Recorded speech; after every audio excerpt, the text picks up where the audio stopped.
বিশ্বের মানুষই একমাত্র প্রাণী যে তার উৎস অর্থাৎ ঈশ্বরের দিকে তাকাতে পারে। প্রার্থনা হলো ঈশ্বরের সঙ্গে মানুষের কথোপকথন।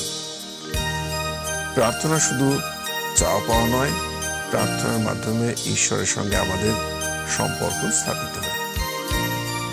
একজন খ্রিস্ট বিশ্বাসী স্বর্গে বিরাজমান পিতার সঙ্গে সরাসরি কথা বলে।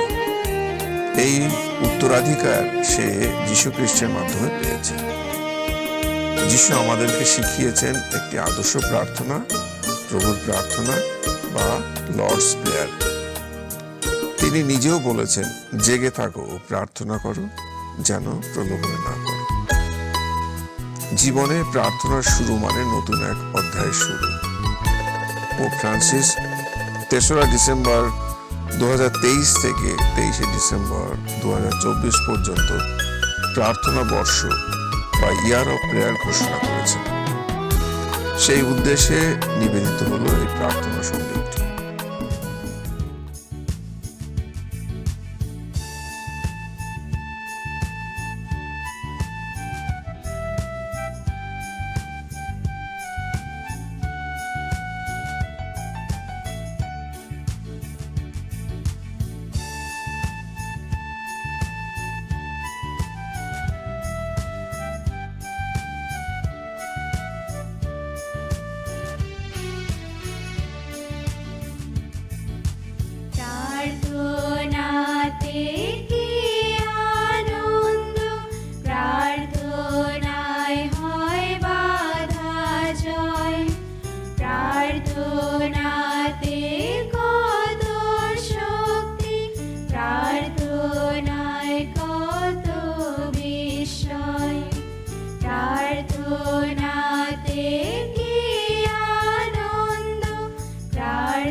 প্রার্থনায় দূর হয় সংশয়, প্রার্থনা